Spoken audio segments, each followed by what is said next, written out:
Okay, good morning. So my name is Sagi. I'm from University of Haifa. What? Oh, this, okay. So I'm from, by the way, any pointer here, Dave? Okay, never mind. So I'm from University of Haifa. Normally I do hardcore phylogenetics, algorithmics, and approximation to phylogenetics. This is some lateral project I started here during my sabbatical here 2 years ago. And I spoke on it last year, and this year I'm excited to speak about recent results on this. So let's start.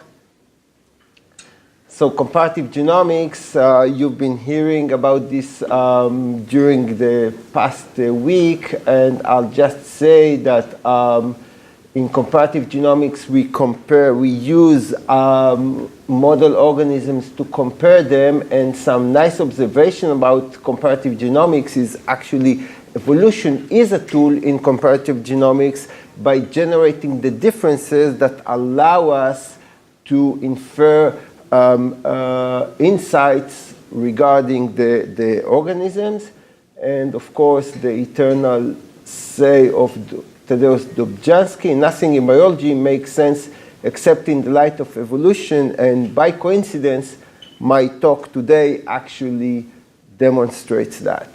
Okay, so the talk outline is as following: the molecular clock hypothesis, which is the background of the talk, and then I'll introduce the universal pacemaker as an alternative to the molecular clock, as a richer model for sequence evolution. Then I'll move to aging clocks and the epigenetics pacemaker. I will describe the model, the extension of the evolutionary model to aging model. I'll speak briefly about implementation, although the venue here is very much on implementation and technicalities, which I consider a lot. I'm more excited to speak about the applications and the results to real data, and then I will conclude. Okay, I'll try to adhere to the time. So time, rates, and distances, and this is the evolutionary background. Okay, so here all the context comes from evolution. I think you guys saw that during that seminar. So time is the astronomical time, normally measured in millions of years, measured between, again, evolution, ancestor and descendant, or time between two extant species in evolutionary context, okay? So this is the time.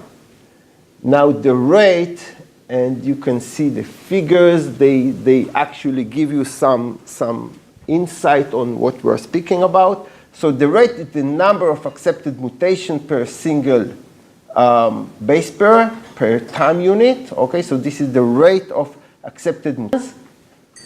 And the distance is actually how long did we drive, or how many mutations did we accumulate during the time and the rate that prevailed. And it normally, and you probably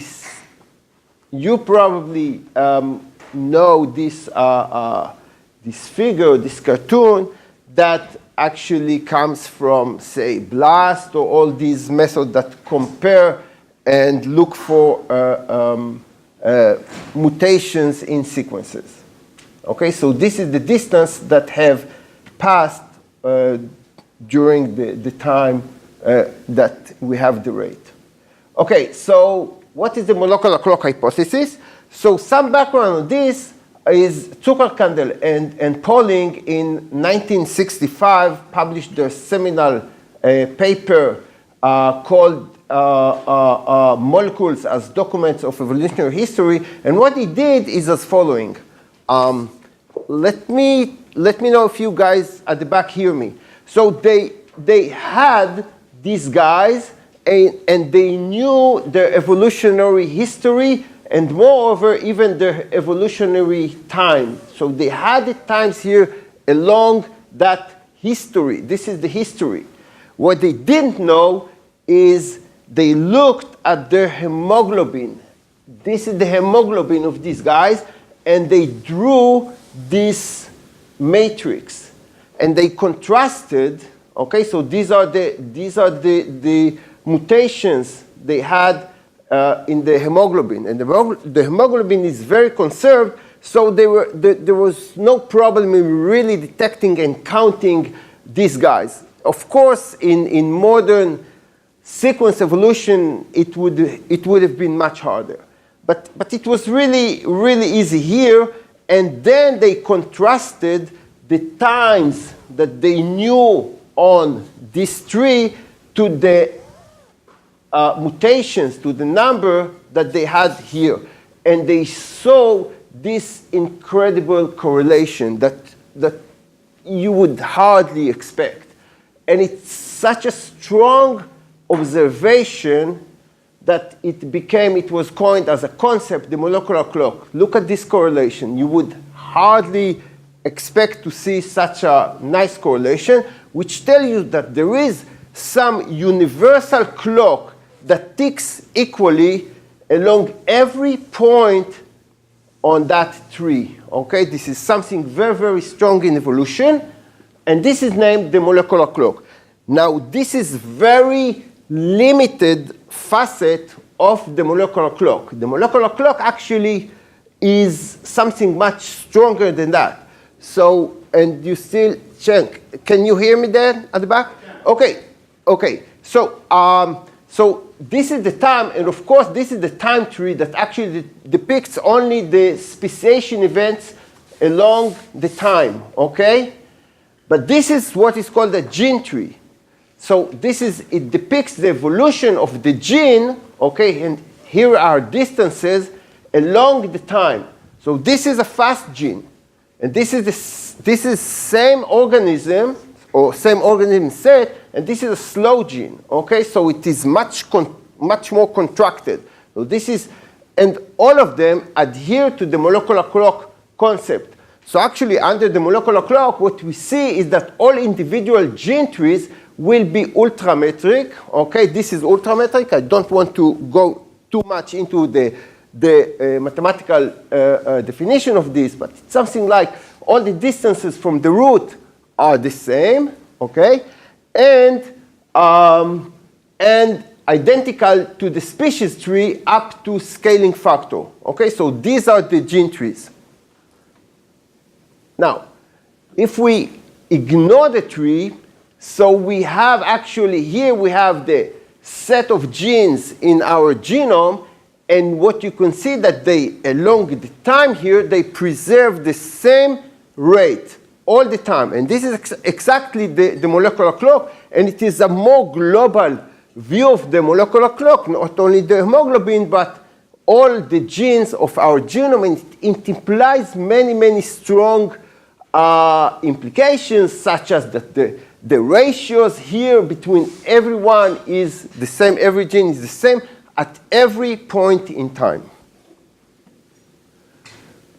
So of course, this is theoretical, and of course, this is more realistic. This is a gene tree, and of course, we see deviations from the rate. This is so along the time you see deviations, but the expected rate along time, or the average rate is maintained constant. So this is something, and you will see actually this is reflected in these such trees. They are not ultrametric, but the deviation there is or the expected distance is actually the same. Okay, so what is our contribution to this part, or to this field? Is we extend the molecular clock to a more universal framework unifying all life history and genome data, as you will see soon. It allows for simultaneous maximum likelihood. Okay, ML for me is maximum likelihood. I know for most of you it's different. And solution for all these factors, okay, time and rates and tree and everything, may provide better explanation to genomic data than the molecular clock, okay, and links to fields beyond molecular evolution, epigenetic aging, which I will try to run as fast as possible to get here and speak on this, although a lot of material we already have on evolution.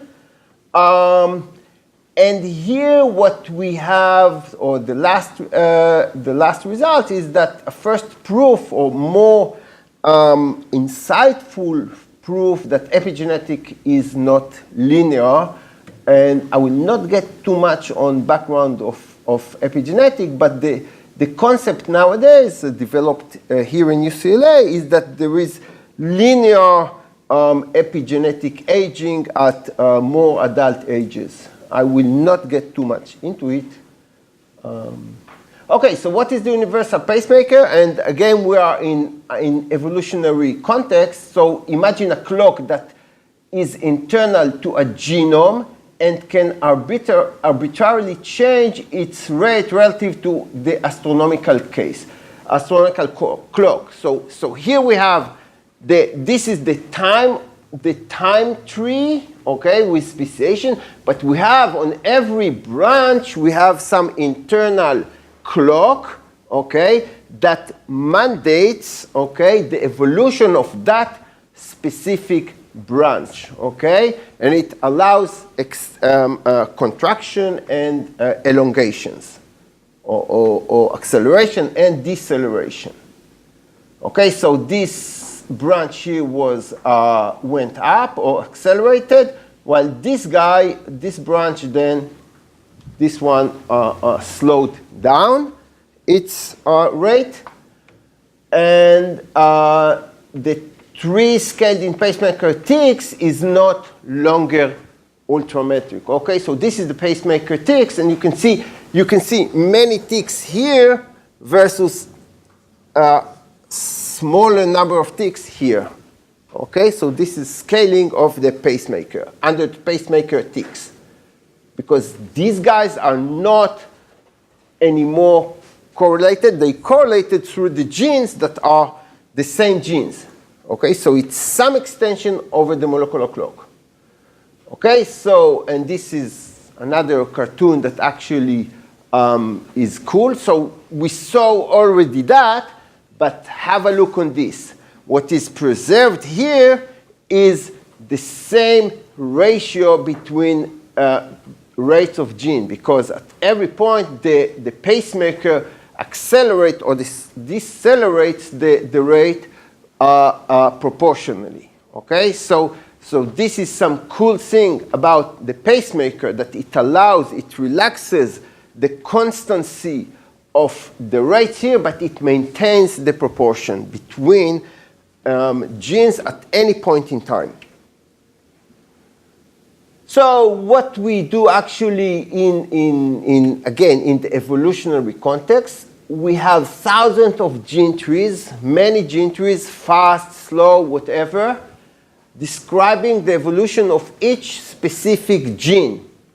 These trees come with edge lengths representing distances of that edge with respect to that gene. Okay, so we have here, lengths of the branches. Okay, so let's have a look. We also have the species tree representing time flow during the species evolution. So we already know this species tree, or the time tree, if you want to call it. ST is the species tree. And we match every gene tree edge.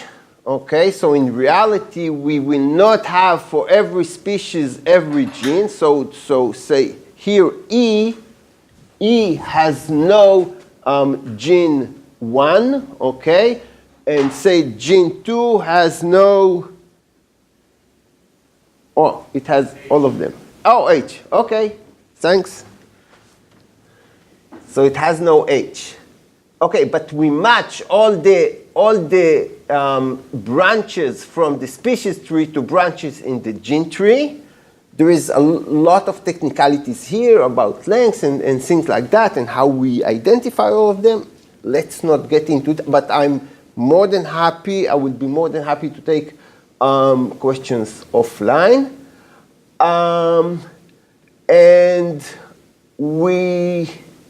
Okay, so what we do, we now want to assign the following.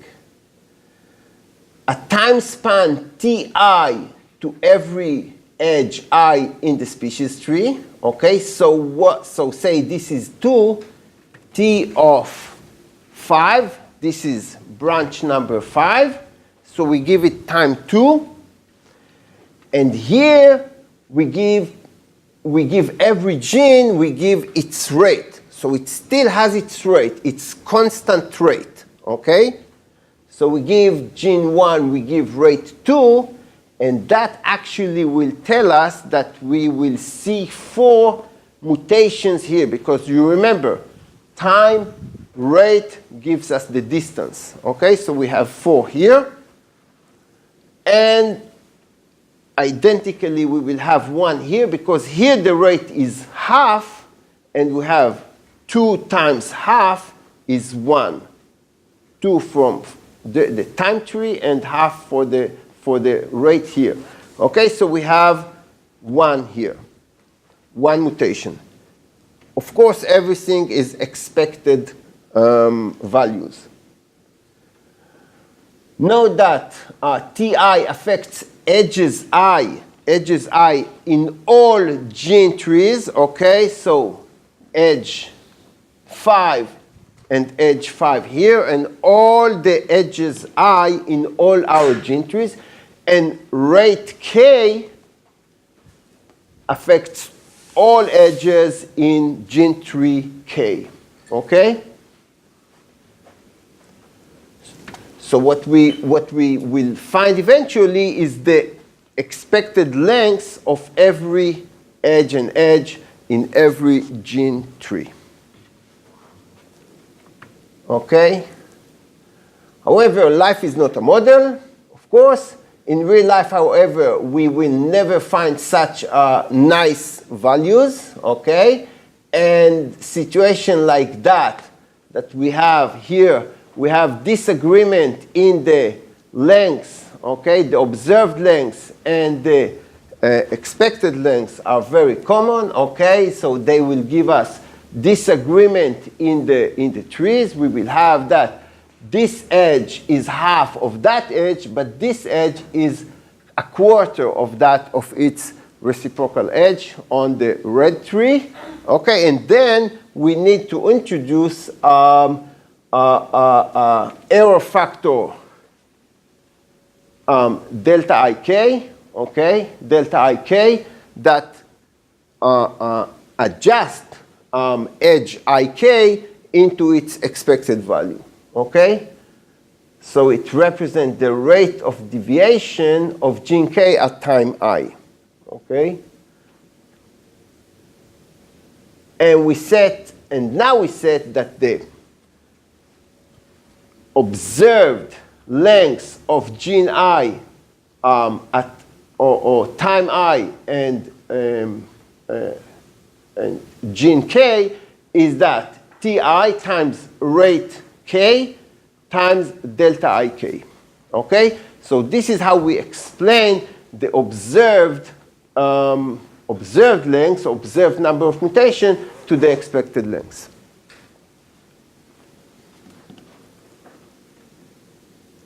Hence, delta Ik fits the expected length, okay, Ti Rk to the observed length delta Ik. Okay, so we have observed and expected, and this is adjusted by delta Ik.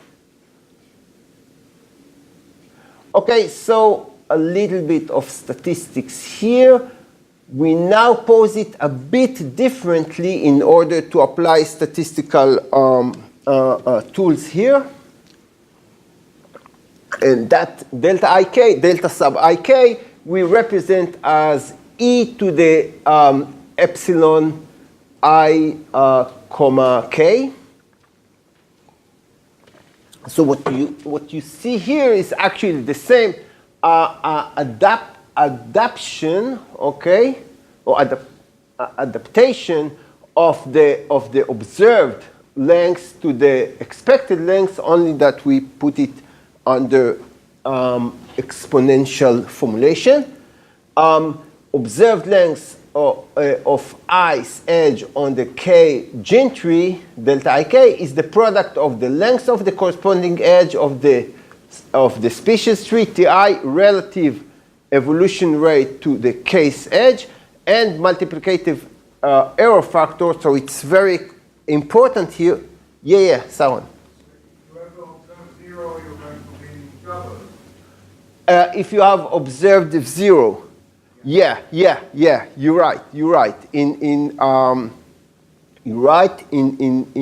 real analysis, we had some trouble and we had to adjust that. Yeah. And why wouldn't you use a Poisson distribution instead of these square distances on the low scale?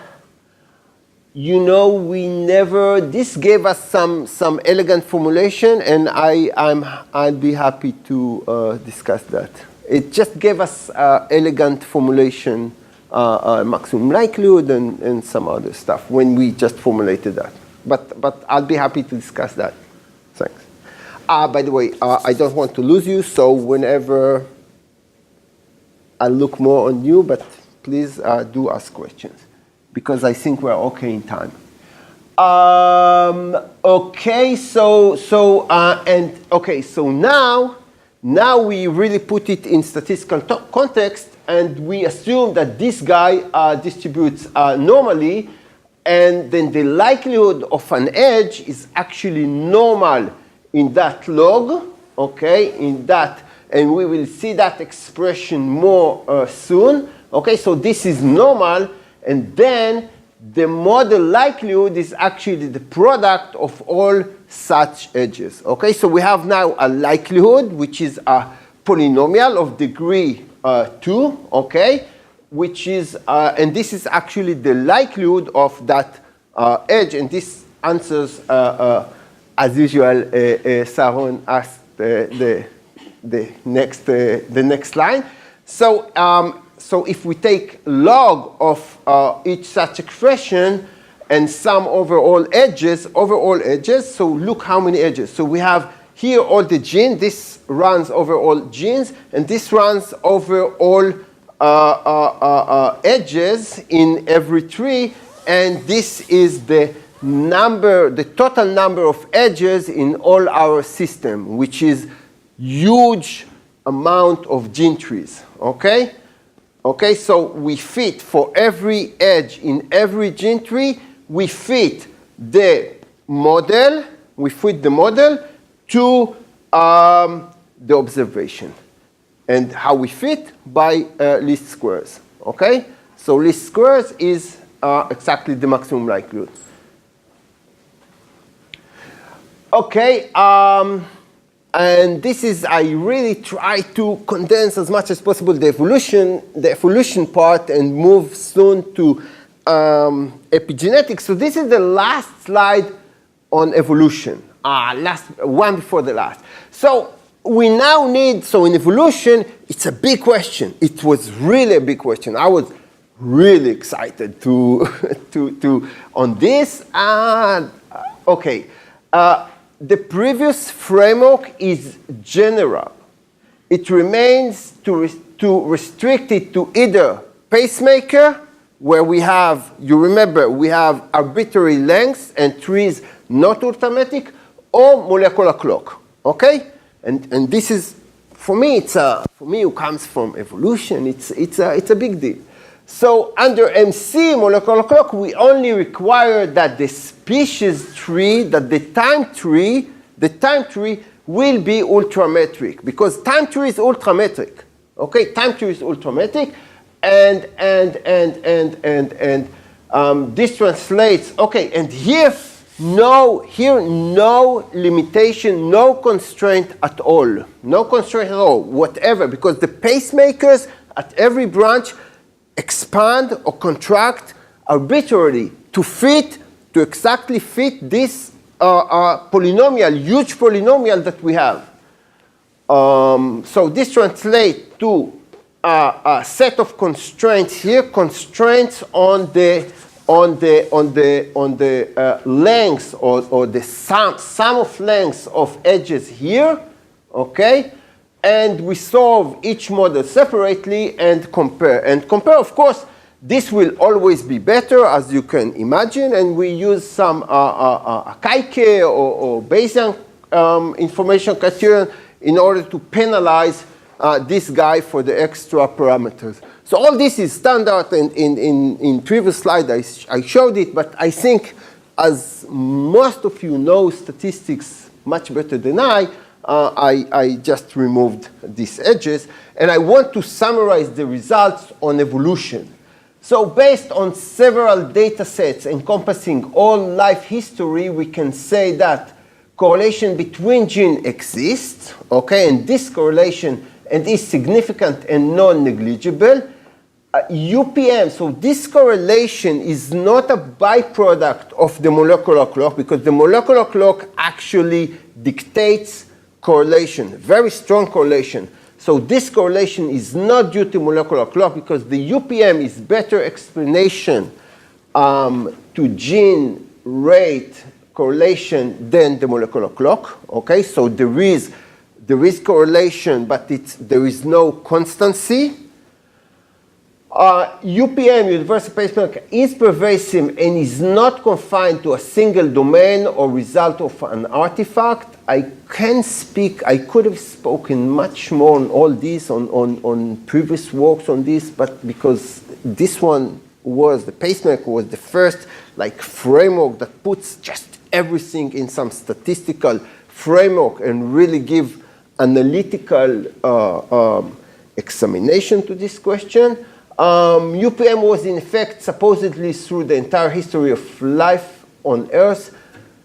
I removed because I removed so many slides, so all the works that I had and I will just acknowledge the guys at the end. So yeah, we published it on a series of papers, but I removed all the slides and forgot to retain the names or the papers. Okay, so no free lunches. It's not a coincidence that no such comprehensive analysis was done before, because it really required a lot of computing, a lot of programming, and of course the tools, the statistical tools that we applied. And I want now to move to epigenetics. So this is so I started this during my sabbatical here. With Matteo Pellegrini, and the link between aging and DNA methylation is known. Methylation state at several CPG sites is measured to infer rate and age. Our motivation is as follows: to exploit the similarity between aging and evolution in order to apply the UPM framework in aging, because as I understood, there was no really evolutionary framework or any model for aging to trace trends in the population regarding the aging and identify individual aging that deviates from the population trends, okay?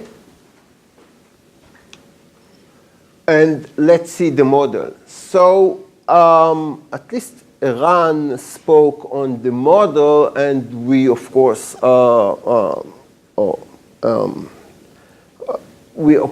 comply with that model. So we model a set of methylation sites. The state of a methylation site Si at an individual J represents the percent of sites in the body undergone methylation. So you are born with some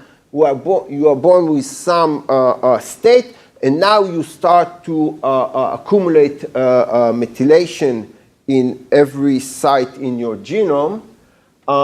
Each site has an initial state that you're born with, or even before that, that when you are created, okay? The state of that site upon birth, like I said, it's our result actually go even before that, and so we need to extend our model to before birth, to inception. We also associate a site with a site an intrinsic rate. So this is the molecular clock rate, okay, intrinsic rate, the rate of change in methylation at a site. Why UPM in aging? So in aging, the assumption is that when the individual ages, the whole body is affected, okay? So this is the thing. So this is why UPM here. So we have a correlation within an individual. If you are very, very healthy, okay, which you are, so you ages much slower than normal people, okay?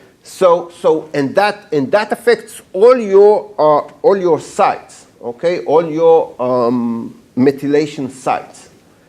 And similarly, different sites have their own intrinsic rates. So again, some sites methylate fast and some slow, okay? So this imposes correlation across individual. So we have that mesh, as in evolution, that mesh of species here or individuals here, and on horizontally we have the sites, okay? So this mesh of correlation, and the pacemaker mandates or augments like depths in this mesh. Okay, so again, these two competing factors, constant intrinsic rate, molecular clock, and individual state, which is the UPM. Okay, so first appealing question, which I will not speak because this was proved in the beginning, that the UPM is better than the molecular clock. It gives much richer explanation. But next, is there a trend in the population? Okay, so the MC setting, we get as input individual with their ages and their methylation status for each site. Okay, so this is the same matrix that I think Eran showed. Okay, but we need their age in order, the chronological age, in order to later contrast the epigenetic age to this age, to this chronological age. Okay, we can look at it as a big matrix S with Sij, which is the methylation level at site I at individual J. And again, we set the same likelihood function or polynomial, okay?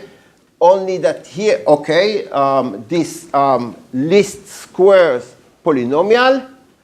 This is the observation, and this is the expected state, okay? And we have this as input. We have this as input, and Tj is the age of the guy J, okay? And what we need to infer is this and this under the molecular clock.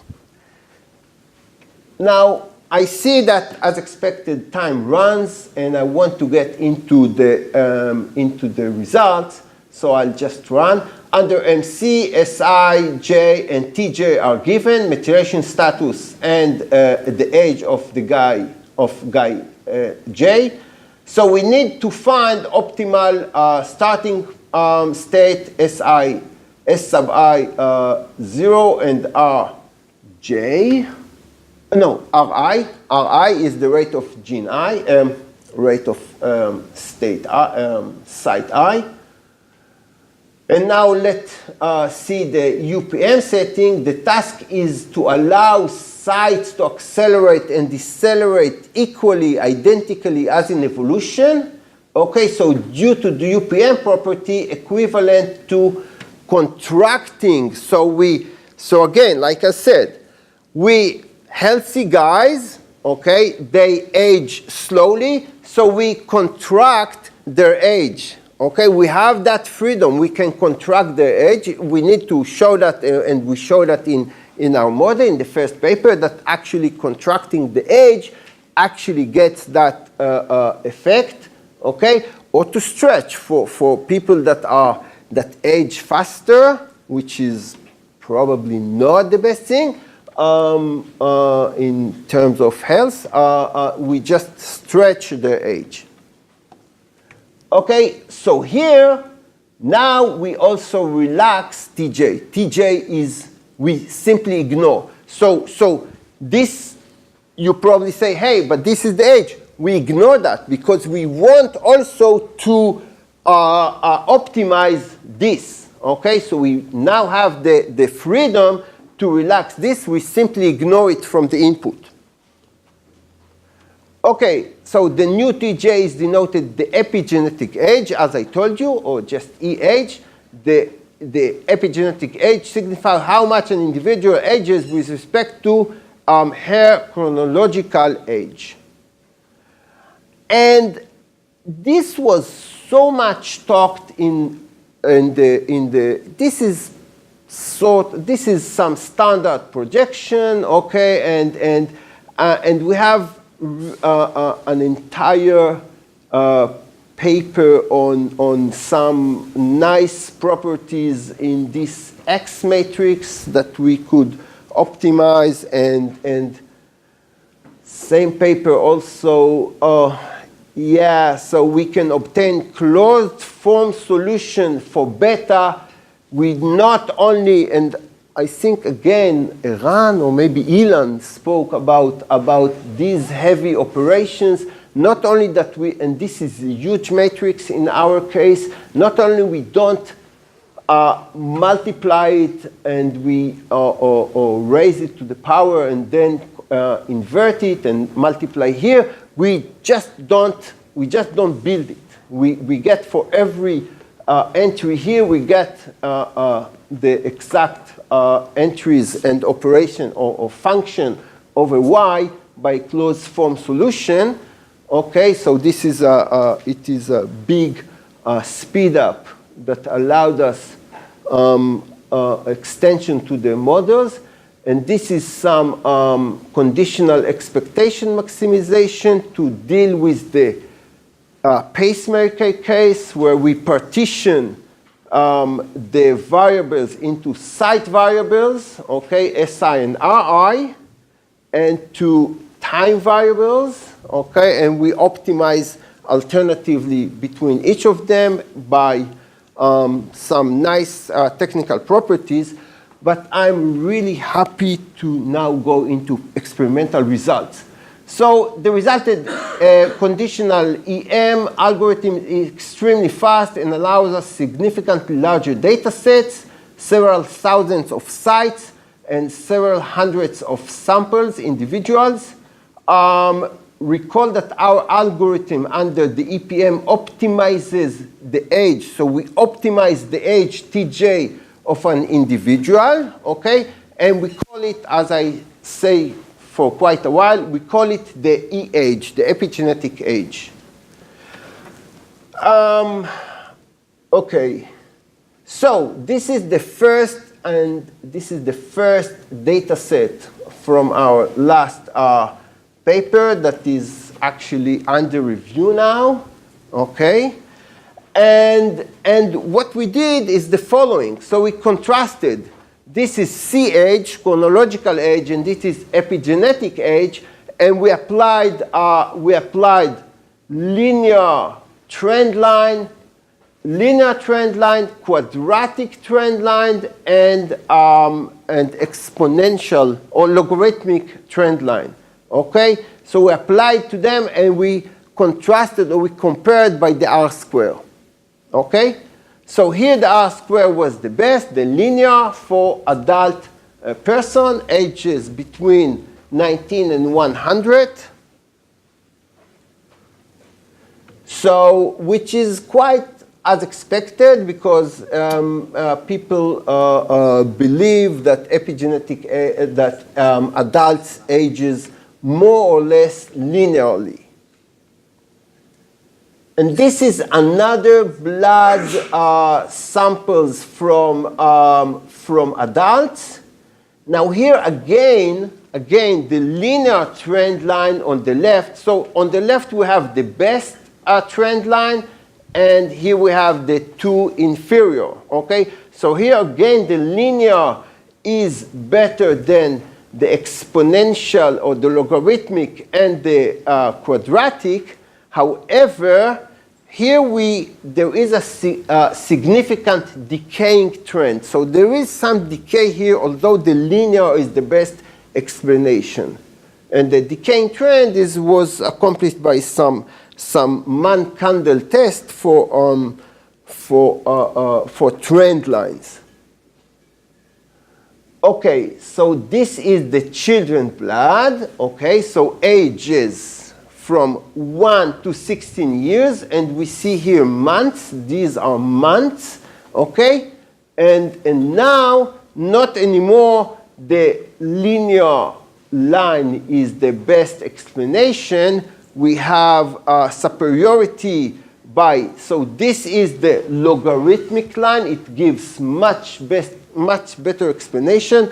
R squared 0.92 versus 0.82 in the quadratic trend line.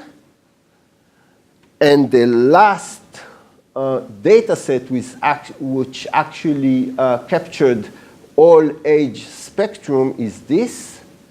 And I promised to some student here that this was shocking to me to get this. So this ages ranges from before birth to 85. This is brain development data that we analyzed, and have a look on this. How may I say elegant explanation, okay, versus the quadratic line. Okay, this is the quadratic line. Okay, and this actually for us was like a big thing, big finding. Okay, that how how evolution is actually not evolution. Sorry, aging is actually logarithmic and across all ages. And this actually unifies because there is existing explanations to aging, say, until age of, yeah, I'm all the time with my eyes on this. So say that until age of 20, aging is logarithmic. From age of 20, linear. We don't have anything. We just learn from the data. We learn from the data. No preliminary assumption on anything. We just, our assumption is just the model, the correlations, but we adjust all the correlations, and that's it. So conclusion regarding epigenetic.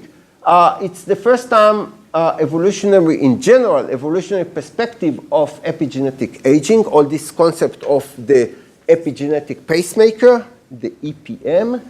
Epigenetic data, in contrast to evolution, furnishes us with much more data, such as we have the ages of the guys and they span. We have the ages from before birth to ages of over 100, and we have populations here. We have individuals, so we can compare between individuals to learn about trend and deviation of individuals from trends.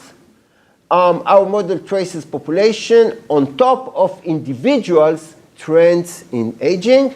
Our results on real data show clear nonlinear trend at all stages in life. And let me just skip here to get to the acknowledgement. So I started all the evolution with my great friends from the NIH, Eugene Koonin and Yuri Wolf. And I developed that with Matteo during my sabbatical here, so I acknowledge him. And of course, Eliezer that hosted me during, and even before, he's always in the acknowledgement. So thanks to him, yeah. And that's it. And I should have, yeah, I should have added here CGSI, of course. Of course. Yeah. Thank you.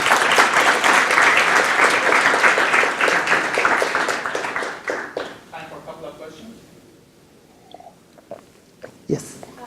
I'm sure maybe you said, which sites did you use for this analysis, for the methylation analysis? Non-coding, coding, promote? Okay, that's a great question. So all this is, so I may say one line. So we all the time in the background there is Horvath, Steve Horvath, that probably all the guys here know and collaborate with. That is the guru of evolution, and he has some 360 constant sites that he developed during the years that they express the best. So we can take all the sites, all the methylated sites. We do some sorting on sites that are in the best Pearson correlation with age. Okay, so it's a good question. It is. I hid that in the details. Yes. Yeah. It's, to me, as an epigenetic person, it's counterintuitive to compare methylation to evolution, because methylation is more meaningful than evolutionary changes. Changes are random, and during aging, different genes are upregulated, downregulated, and methylation correlates with this. So it is not at all a random process. Okay. So I'm wondering how it can work. Okay, so it works because it works because there is some model here and there is some trend here, and the correlation. It doesn't need to be the same as it just you have here some correlation versus constant rate. So this is how it works. But still, I think it was appealing to apply here evolutionary framework. Yeah. Okay. Yes, sir. I was wondering if there's any other assays, like besides methylation, where you see the same trend with age.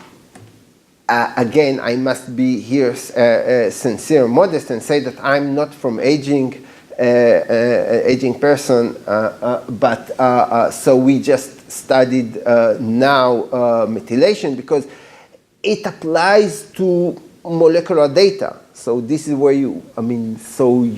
probably there are non-molecular data that you may, I don't know how to fit that into the pacemaker framework. Thanks. Okay.